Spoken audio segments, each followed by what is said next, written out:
Bom dia a todos. É um prazer estar aqui em Vitória, mais uma vez. Eu tenho vindo aqui para Vitória, até aqui com certa habitualidade, para dar aula aqui nos cursos da Murad, que é a conveniada da FGV aqui nessa cidade. Então, gostaria de saudar alguns dos meus alunos aqui locais, que agora não dá para poder ver vocês aqui pertinho, que é tanta gente. Aqui de cima ficam pequenininhos, mas saúdo aí aos alunos que estiverem presentes. E o meu tema é Reforma Trabalhista sem a MP 808 de 2017. Bom, para eu poder falar da medida provisória 808 de 2017, eu tenho que falar um pouquinho para vocês sobre como surgiu a reforma trabalhista e fazer as minhas críticas também em relação ao tema. Foi bom que eu cheguei aqui um pouquinho antes e pude assistir a palestra dos demais colegas para que a minha palestra não fique repetitiva para os senhores.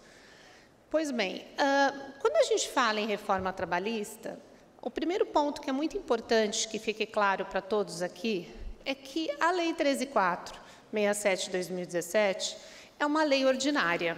Então, começamos por aí.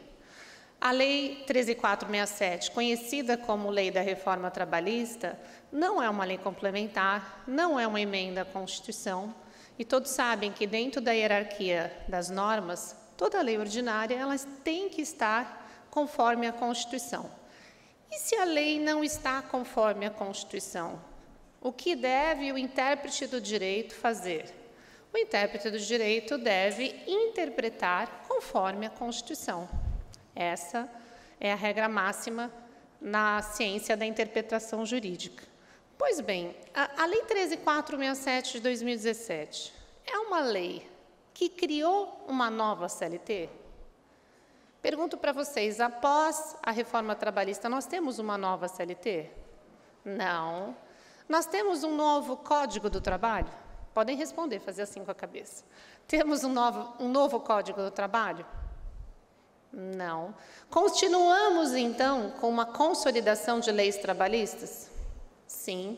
Então, o que a reforma trabalhista fez? A reforma trabalhista, ela alterou alguns dispositivos da CLT. Então, para quem não é da área trabalhista, eu queria saber quem são aqui os advogados que não atuam na área trabalhista. Levanta a mão. Ok. E quem atua na área trabalhista? Tá. Então, a maioria atua na área trabalhista, mas a gente tem muita gente que não é da nossa área. Então, é importante para quem não é da nossa área entender isso, que a reforma trabalhista ela não criou um novo Código do Trabalho, como aconteceu com o Código Civil, como aconteceu com o CPC. Na verdade, ela alterou alguns dispositivos da CLT. E pergunto para os senhores, quantos dispositivos a Lei 13.467 alterou? Se a gente fosse colocar um percentual, a gente estaria falando em quantos dispositivos?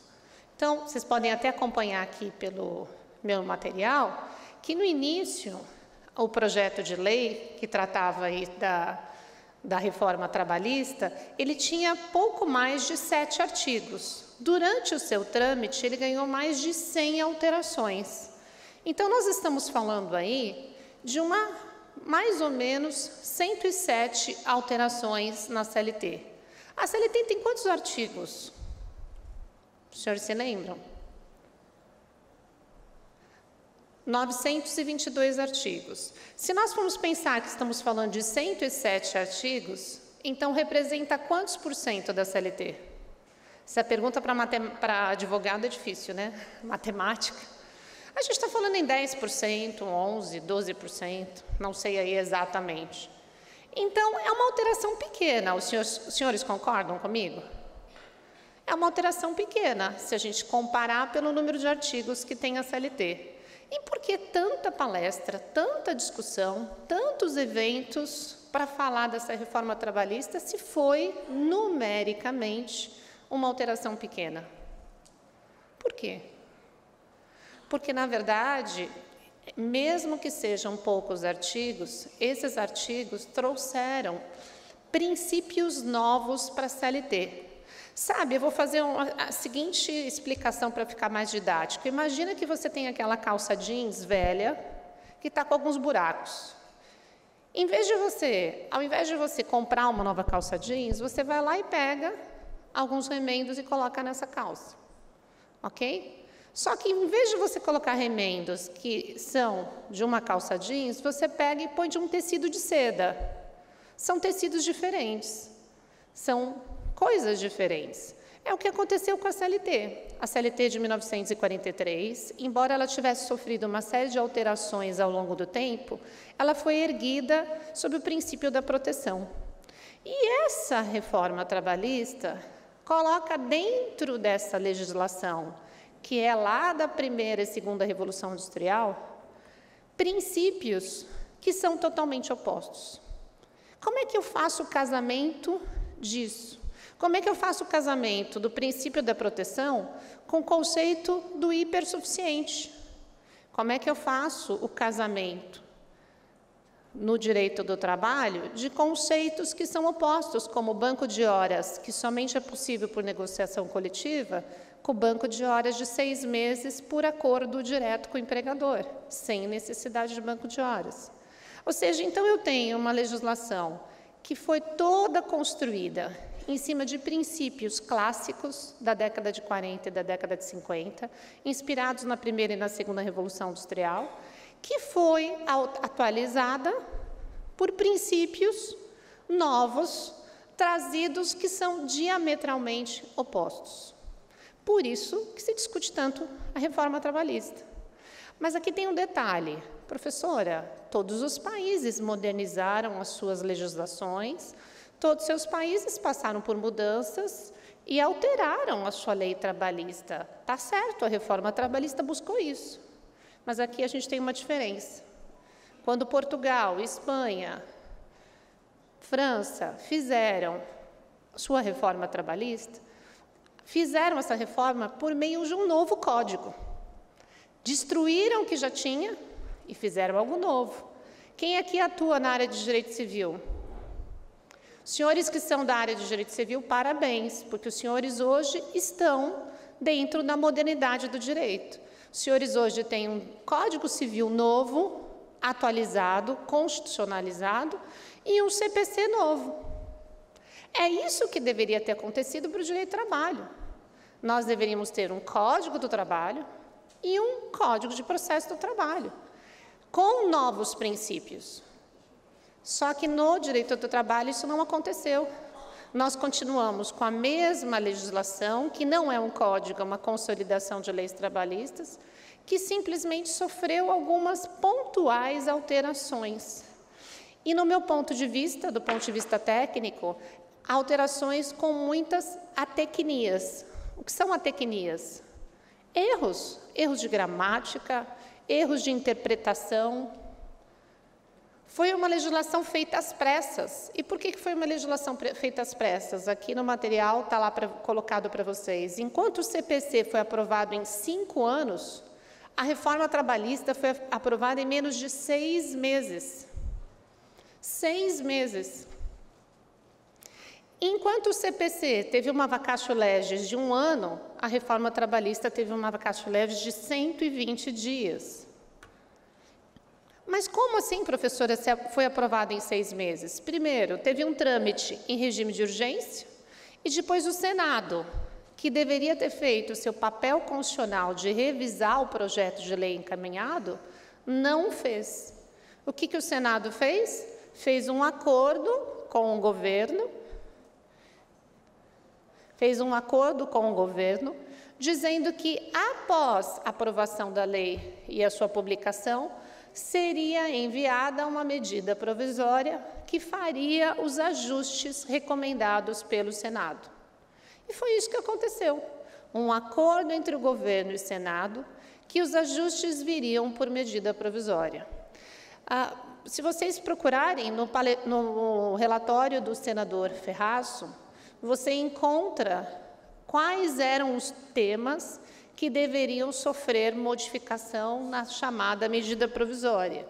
E quais eram os temas que constam nesse relatório? Os temas são gestante, lactante em ambiente insalubre, serviço extraordinário da mulher, acordo individual para a jornada 12 por 36, trabalho intermitente, representantes dos empregados e negociação do intervalo entre a jornada. Bom, mas a medida provisória, a MP 808, seguiu fielmente essa orientação do Senado? Não. A medida provisória só tratou dos temas que estão em negrito. Os temas que estão em amarelo, que o Senado tinha recomendado que tivesse sido tratado na MP, ficaram fora. Então, além da medida provisória não ter tratado de todos esses temas, ela também trouxe temas que não foram objeto de sugestão do Senado. Aqui, vocês vão encontrar no material, que a gente vai deixar à disposição aqui da OAB, quais eram os tópicos que o Senado recomendou que houvesse alteração. Mas, então, a medida provisória 808, ela foi publicada no dia 14 de novembro, todos aqui lembram que a Lei 13.467 entrou em vigor no dia 11, e no dia 11 e no dia 10 estava todo mundo ansioso. A MP vem ou não vem? O que será que a MP alterou? Inclusive, né, quem atua hoje na área trabalhista está passando por realmente um cenário de muita ansiedade. Por que ansiedade? Porque a gente tem mudança o tempo todo. Alteração o tempo todo, decisões novas, é magistratura que aprova enunciado, é TST que aprova instrução normativa. Quer dizer, toda semana tem novidade. Quem atua na área trabalhista hoje, não dá mais para fazer um curso online, porque o curso online que você fez mês passado já está desatualizado hoje. Livros, os alunos pararam de comprar livro na área trabalhista. Por quê? Imagina, os autores tinham feito seus livros atualizados com a Lei 13.467 e a MP entrou em vigor no dia 14 de novembro, já ficou desatualizado.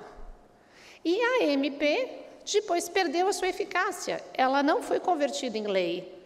Ela teve sua vigência encerrada em 23 de abril de 2018. E aí a gente brinca, né? Eu gosto muito do livro do professor Homero, de Comentários à Reforma Trabalhista. Então, eu tinha livro do Homero antes da MP, aí eu comprei o novo pós-MP. Aí a MP perdeu a eficácia, eu voltei para o livro anterior. Ainda bem que eu não tinha me desfeito daquele livro. Eu tenho um manual de Direito do Trabalho pela Saraiva, que está na 3ª edição. Nesse período, eu estava atualizando o meu material. E eu falei, vou parar, não tem condições de atualizar nem lançar nenhum livro, por conta de sucessivas alterações. Então, quem não é da área trabalhista, fique muito atento a isso. Você pode estar estudando por um livro ou estudando por um material desatualizado. Nós nunca tivemos no momento em que você fazer curso presencial fosse tão importante, porque só você estando perto do professor e se atualizando é que você vai saber as novidades, porque os livros acabam perdendo a sua atualidade rapidamente, por conta de toda essa insegurança jurídica. E a maior ironia é que a reforma trabalhista tinha vindo com o objetivo de trazer segurança jurídica, só que ela acabou criando insegurança jurídica. Por quê, professora? Processo legislativo conturbado, essa questão de o Senado não ter feito a sua revisão do projeto de lei, ter feito acordo com o governo, esse acordo ter sido trazido por uma medida provisória, a medida provisória não ter sido convertida em lei. Professora, mas a medida provisória foi melhor ou não que a Lei 13.467? Em alguns pontos, a medida provisória, ela corrigiu algumas distorções da Lei 13.467. Em outros pontos, ela continuou errando. Por que ela continuou errando? Porque o legislador da reforma é um legislador pobre do ponto de vista acadêmico, é um legislador que não tem uma visão constitucional do direito do trabalho. Então, a gente não pode fazer nada. Os alunos perguntam para mim, professora, a senhora é contra ou a favor da reforma trabalhista? Eu sempre digo que nas minhas palestras eu não passo visão ideológica. Eu não estou aqui para dizer se eu sou a favor ou contra do ponto de vista ideológico. O meu papel é fazer uma análise acadêmica e técnica. Do ponto de vista técnico e acadêmico, é uma lei muito ruim. Nós não temos nem comparação com o Código Civil. Hoje, quem atua no direito privado está no paraíso. Porque quem atua hoje no direito privado tem um Código Civil constitucionalizado. O Código Civil hoje fala em função social do contrato, boa-fé objetiva das partes. A começar que o Código Civil hoje tem o conceito de cláusulas gerais e conceitos legais indeterminados. É uma legislação moderna, é uma legislação avançada, que dá orgulho do Brasil comparar com outros países de direito comparado. E a nossa reforma trabalhista? Eu brinco que o pai do Código Civil foi o Miguel Reale. Então, pelo pai, você pode saber qual foi o trabalho do filho. E a nossa reforma trabalhista, quem foi o pai? Vocês sabem? Um juiz do trabalho chamado Marlos Meleque. E é por isso que o pessoal brinca que deu essa meleca, né? Infelizmente, gente, os grandes juristas do direito do trabalho não participaram. Não participaram. Os grandes nomes do direito do trabalho, estou falando juristas realmente de peso, né? A velha nata do direito do trabalho, não participaram. Então, foi realmente um projeto que, desde o início, por ter sido apressado e por ter sido conduzido por pessoas que não têm a competência técnica para fazer a tal reforma trabalhista, acabaram piorando a nossa legislação, acabaram trazendo para a nossa legislação mais conflitos jurisprudenciais. E a gente tem que tomar cuidado que, quando a gente fala em reforma trabalhista, eu tenho 3 campos: direito individual, direito coletivo e processo do trabalho. Então, quando vem um professor de processo do trabalho, talvez ele fique um pouco mais animado quando ele fala em reforma trabalhista, porque teve menos atecnias, menos discordâncias com a Constituição. Mas se vem um professor de direito do trabalho, direito individual do trabalho, senta e chora. Quando eu dou curso sobre reforma trabalhista em direito individual do trabalho, no final do curso o aluno olha para mim e fala: professora, meu Deus, o que foi feito aqui? Nada disso dá para aplicar, porque tem erro aqui, tem erro ali, tem falta de interpretação sistemática aqui. Infelizmente, essa é a realidade. O trabalho que foi feito não foi um trabalho sequer que se possa comparar ao que foi feito no direito privado, infelizmente. Mas é o que a gente tem para hoje, né? O que aconteceu quando a medida provisória 808 perdeu a sua vigência? Nós continuamos na Lei 13.467 de 2017. Professora, mas e se durante a medida provisória eu contratei um trabalhador intermitente? Contratei esse trabalhador na época da vigência. Aplica-se a MP 808. Professora, mas aí a MP perdeu a sua vigência, e agora? Agora você volta para a Lei 13.467 de 2017. O problema é que, alguns assuntos, a mudança foi muito drástica, como aconteceu com o trabalho intermitente. O trabalho intermitente foi totalmente alterado na MP 808. No meu material, eu coloquei aqui para vocês cada um dos temas que a MP alterou da Lei 13.467. Só que eu não tenho tempo aqui na apresentação para ver com vocês cada um dos temas, mas vocês vão ter acesso a esse material aqui pelo OAB. Então, eu tenho o tema do direito intertemporal, da jornada 12/36, dos bens inerentes à pessoa física, do dano extrapatrimonial, sobre o trabalho autônomo, sobre gestante, lactante e ambiente salubre, sobre a comissão de representação dos trabalhadores, os limites da negociação coletiva, verbas remuneratórias, prêmios, trabalho intermitente e, por fim, vamos falar um pouquinho sobre as reflexões sobre a reforma trabalhista. Então, esses foram os temas que sofreram alteração com a MP 808. Essas alterações eu simplesmente não posso rasgar, porque elas se aplicam durante a vigência da MP. E pós-MP, eu volto a aplicar a Lei 13.467. Tá? Bom, que reflexões nós podemos ter sobre a reforma trabalhista agora, né? Ou seja, após a MP, o que muda? Como é que hoje a gente está enxergando numa retrospectiva desses 9, 10 meses de reforma trabalhista? 8 meses, né? Estamos em agosto. Ela entrou em vigor dia 11 de novembro. Então, nós estamos aí num período de menos de um ano de vigência da Lei 13.467. que nós podemos trazer sobre reflexões? Primeira que eu coloquei aqui no material, a gente já discutiu, que a CLT não é a mesma de 1943, ela sofreu várias mudanças, só que a Lei 13.467 não trouxe um Código do Trabalho. O que ela fez, sim, foi alterar alguns artigos da CLT. A Lei 13.467 é uma lei ordinária e, como tal, deve ser interpretada de forma sistêmica, ou seja, à luz da Constituição Federal. A medida provisória 808 tentou corrigir alguns erros da Lei 13.467, contudo, não conseguiu reformar a reforma com segurança jurídica, ou seja, trouxe mais insegurança jurídica. Nesse momento, as grandes discussões sobre a reforma são, primeiro, juízes ameaçando não aplicar a reforma trabalhista. E quando trata sobre essa questão dos juízes do trabalho não aplicarem a reforma trabalhista, tem muitas vezes debate ideológico, porque muitos dizem, o juiz não quer aplicar porque ele é protecionista, ele é marxista e ele não quer aceitar as novas alterações. Professora, mas a senhora está falando que ele não quer aceitar as novas alterações? Mas quanto desses 107 artigos são favoráveis aos empregados? Vocês já fizeram uma análise? Mais ou menos, desses 107 artigos, nós temos 7 artigos que são favoráveis aos empregados. Ou seja, quase 100 artigos são mudanças que são favoráveis às empresas. Vocês entendem por que a magistratura do trabalho teve um grande susto com a reforma trabalhista?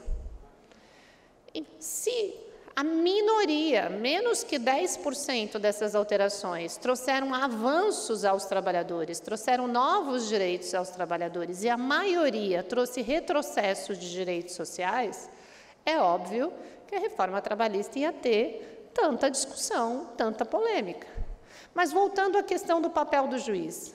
O juiz hoje, numa visão constitucional, ele não aplica mais o direito do ponto de vista positivista. Ele não aplica o direito como se ele fosse boca da lei, ou seja, aquela visão de que ele tem que aplicar e fazer uma interpretação literal da lei, literal e gramatical. Não é esse o papel do juiz hoje no século XXI. O papel do juiz hoje, numa visão pós-positivista, de neoconstitucionalismo moderno, ele aplica fazendo uma interpretação sistemática e sempre conforme a Constituição. Então, quando os juízes estão dizendo que não vão aplicar a reforma trabalhista, eles estão dizendo que eles, ao interpretar sistematicamente aquele dispositivo da reforma trabalhista, esse dispositivo colide com a Constituição Federal. E aí ele não tem como aplicar. Esse é o problema. Vou dar exemplo para vocês. Artigo 7º, inciso 13 da Constituição Federal, fala que a compensação de jornada de trabalho só é limitada a 44 horas semanais, salvo convenção ou acordo coletivo. Ou seja, matéria de compensação de jornada que implica em jornada superior a 44 horas semanais é restrita à negociação coletiva. Como é que pode o legislador reformista dispor na CLT que o banco de horas de 6 meses pode ser negociado diretamente com o empregador? Uma lei ordinária que diga que a compensação da jornada de trabalho em jornadas superiores a 44 podem ser realizadas diretamente contra o empregador é inconstitucional. Agora, o juiz que faz uma aplicação literal e gramatical, ele vai dizer que sim, aplica. Agora, banco de horas de 6 meses pode ser estipulado diretamente com o empregador. Mas, gente, interpretação literal e gramatical é a mais pobre do direito, numa visão positivista. Não é assim que não só no direito do trabalho, mas em outros ramos, se interpreta o direito. Tem que se interpretar à luz da Constituição. Então, não adianta. Quando os juízes dizem não vou aplicar a reforma trabalhista, eles estão dizendo, ao interpretar esses dispositivos de forma sistemática com a Constituição Federal, há colisão. E se há colisão, o meu papel constitucional é interpretar conforme a Constituição. Então, tirando da discussão a questão ideológica. Aqui a gente está falando do papel do juiz de interpretar conforme a Constituição. Sindicatos negociam direitos retirados na reforma trabalhista. Não só os juízes estão dizendo que não vão aplicar a reforma trabalhista, e sobre a questão dos juízes, nós já tivemos duas jornadas, a primeira e a segunda jornada, onde a ANAMATRA já aprovou enunciados, e se você analisar esses enunciados da ANAMATRA, você vai ver esse tipo de discussão que eu trouxe aqui, essa discussão de interpretação sistemática e conforme a Constituição. E a maioria dos dispositivos que são questionados pela ANAMATRA são no campo do direito individual do trabalho. Alguns de processo e alguns de direito coletivo, mas a grande maioria no campo do direito individual do trabalho. E, como eu estava dizendo, não só a Justiça do Trabalho não está aplicando a reforma trabalhista, como também os sindicatos. Porque a reforma trabalhista diz que o sindicato pode negociar acima da lei. Negociado prevalece sobre o legislado. A ideia da reforma trabalhista é que o sindicato pudesse negociar contrário à lei. Se a lei fala que agora não é necessário, por exemplo, intervalo de jornada pode ser reduzido no mínimo de 30 minutos, que o sindicato pudesse negociar esse tema respeitando esse mínimo de 30 minutos. Só que o que acontece? As primeiras convenções coletivas dos sindicatos fortes, o maior caso hoje que a gente está discutindo é o caso Toyota. A Toyota foi a primeira convenção coletiva pós-reforma trabalhista em que o sindicato aplicou tudo como era antes. O sindicato conseguiu manter todos os direitos trabalhistas e ainda inserir na sua convenção coletiva direitos que foram retirados na reforma. Por exemplo, a reforma acabou com a homologação sindical e o sindicato negociou na convenção coletiva que ia continuar a ter homologação sindical. Mas a ideia da reforma era não negociado sobre o legislado? Se é negociado sobre o legislado, eles também podem dispor que não se aplica a lei. Se aplica para bem e para mal, por mal. A ideia é que eles pudessem retirar, flexibilizar direitos.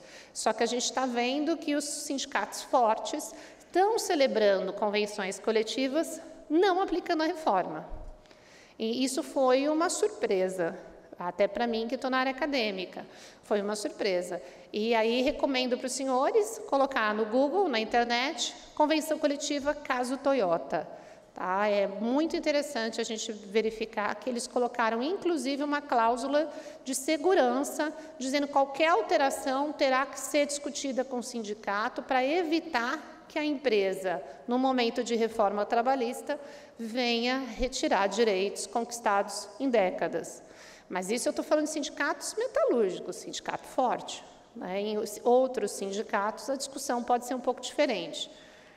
Além disso, ministros do TST dizem que reforma trabalhista tem que ser aplicada à luz dos direitos constitucionais. OIT diz que reforma viola norma internacional. A OIT ainda está avaliando a nossa denúncia de que a reforma trabalhista trouxe retrocesso social. Numa análise constitucional, os direitos trabalhistas são direitos sociais de segunda geração. E são direitos sociais fundamentais. O artigo 7º, que está na Constituição Federal, traz uma série de direitos trabalhistas. E são direitos considerados cláusulas pétreas. Portanto, a lei ordinária, uma lei ordinária, não poderia trazer um retrocesso social. Porque, na teoria dos direitos fundamentais, hoje nós temos o princípio do não retrocesso social. Quando eu falo nisso, eu trago a reflexão da questão das horas em itinere. A reforma trabalhista, ela trouxe o fim das horas em itinere. Uma das interpretações possíveis para se manter as horas em itinere é alegar que houve violação ao princípio constitucional do não retrocesso social. Professora, mas a gente sabe que no direito comparado, quando se retira um direito social, muitas vezes não é considerado inconstitucional se há uma troca. Ou seja, eu posso retirar um direito social fundamental previsto na Constituição quando haja compensação ou indenização. Não pode ser tão rígido o princípio do não retrocesso social. O problema é que, no caso das horas em etílere, teve compensação? Teve indenização? Não. Então, do ponto de vista constitucional, é possível, é uma interpretação possível, alegar violação do princípio do não retrocesso social. Isso é só um exemplo, né, de discussão dentro do direito constitucional moderno. Além disso, a OAB foi contrária à reforma trabalhista e apresentou parecer dizendo que ela era inconstitucional. Rodrigo Maia, quando os juízes do trabalho, na primeira jornada, apresentaram enunciados contrários à reforma trabalhista, o que o Rodrigo Maia fez? Ele criticou a criação de uma comissão de juristas para analisar a reforma trabalhista. Em 2 dias, essa portaria do Ministério do Trabalho que criava essa comissão foi revogada. Ou seja, aqui, além da questão dos enunciados da ANAMATRA, que a gente já discutiu, o problema das ações de inconstitucionalidade. Os senhores devem estar acompanhando que choveram ações de inconstitucionalidade no STF. A principal matéria foi contribuição sindical, que foi pacificada pelo STF. O STF decidiu que é constitucional a Lei 13.467 quando exige facultatividade para autorização do pagamento da contribuição sindical. E outra ação direta de inconstitucionalidade muito importante, que ainda está pendente no Judiciário, é a DIN 5766, que fala sobre justiça gratuita. Essa daqui é primordial para saber o futuro da Justiça do Trabalho. Estamos hoje com voto de 1-1, está empatado, e está suspenso para análise aí de voto do Fux. O que aqui de muito interessante a gente pode falar sobre a questão da justiça gratuita? A professora Carolina falou que nós tivemos uma redução drástica das ações trabalhistas. As estatísticas, dependendo de cada tribunal, estão apontando 45% de diminuição das ações trabalhistas. Isso se deve a vários fatores. Primeiro fator, os advogados estão inseguros em entrar com a ação, porque precisam se atualizar e querem aguardar a jurisprudência para poder ter mais segurança. Isso é normal toda vez que a gente tem uma mudança de legislação. Fator número 2, a questão da justiça gratuita e da sucumbência, que o professor Marcos Scalestro já falou um pouquinho para vocês sobre isso. Isso trouxe muita insegurança. E a mídia divulgou nos primeiros meses várias ações onde juízes condenaram reclamantes a pagar honorários para a empresa em ações que eles foram julgadas improcedentes. Ou seja, a mídia divulgou, entrou com a ação, perdeu e ainda teve que pagar o advogado da empresa. Isso criou um pavor, um terror.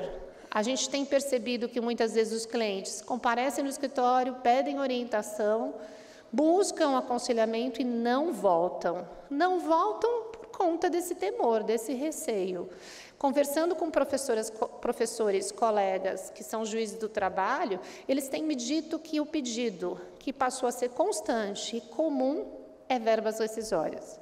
Então, o pessoal só está entrando com a ação para pedir verbas rescisórias. Por quê? Pedidos que são certos, determinados. A gente classifica os pedidos em remoto, possível e provável. Hoje, o advogado trabalhista está arriscando aonde? Ele está arriscando nos pedidos que são prováveis. Alguém vai entrar com uma tese nova e arriscar um pedido remoto? Difícil. E o possível? O possível depende do valor. Se for possível, mas não há ainda uma certeza de que isso vai ter realmente uma certeza maior, não se estão entrando com ação trabalhista. Sabe qual é o pedido que mais despencou na Justiça do Trabalho? Danos morais. Gente, danos morais. Claro, danos morais. É possível remoto ou provável? Possível, e dependendo do caso, se seu cliente não tem testemunha e tem pouca prova, remoto. Mas antes a gente entrava com essa ação, não entrava? Porque o reclamante comparecia na empresa e alegava que sofreu um assédio moral, sofreu um assédio sexual, sofreu uma discriminação, e agora ninguém está entrando com ação de danos morais. E isso me preocupa muito do ponto de vista de justiça social, porque não é porque eu fecho as portas de hospitais que eu deixo de ter doentes. Não é porque eu dificultei o acesso à justiça do trabalho que as relações de trabalho estão melhores, que as empresas estão cumprindo mais a legislação trabalhista. O que pode estar acontecendo é o contrário. A empresa saber que ficou mais difícil para o empregado entrar com a ação e agora ela abusar. Então, vivemos um cenário muito difícil para o direito do trabalho por conta desse tema. Se o STF se posicionar ainda esse ano sobre a questão da justiça gratuita, eu acho que as coisas podem mudar, se o STF entender que é inconstitucional. Agora, se o STF entender que é constitucional, a gente pode ficar nesse marasmo o ano que vem inteiro, né? E esse marasmo não é só para advogado de reclamante, é para advogado de reclamada, porque se não tem ação trabalhista, vai ter defesa. No início, os advogados de reclamada foram frontalmente a favor da reforma. Agora, é engraçado que eu vejo muito advogado de reclamada sendo contrário, começando a criticar a reforma. Por quê? Acabou o serviço. Mas a gente tem que pensar, não pensando no seu interesse próprio, mas numa visão acadêmica, que o ideal não é a solução dos conflitos via judiciária. Essa judicialização dos conflitos trabalhistas sempre foi um grande problema no Brasil. Mas não pode o legislador dificultar o acesso ao judiciário, que é um direito fundamental social previsto na Constituição Federal, e não criar uma alternativa. Outras formas de solução de conflitos extrajudiciais. Professora, agora a gente tem um acordo extrajudicial. Mas não é suficiente, né? Faltou o legislador ter criado uma outra forma, como a gente tem, por exemplo, na Espanha, onde existe uma mediação obrigatória feita pelo próprio Ministério do Trabalho. O Ministério do Trabalho media conflitos antes do ajuizamento da ação trabalhista. Agora, eu não posso dificultar o acesso e não favorecer outras formas de solução de conflitos extrajudiciais. Pois bem, dentro do tempo que eu tinha aqui, para poder passar esse tema para os senhores, eu acho que eu cumpri aqui o meu tempo pré-determinado. Deixo aqui o meu site, www.calvo.pro.br, o meu e-mail, adriana@calvo.pro.br. Tenho também página no Facebook, no Instagram, e agradeço a atenção dos senhores. Já deve estar todo mundo morrendo de fome, né, porque está na hora do almoço, e desejo aí a todos uma boa tarde. Até a próxima vez.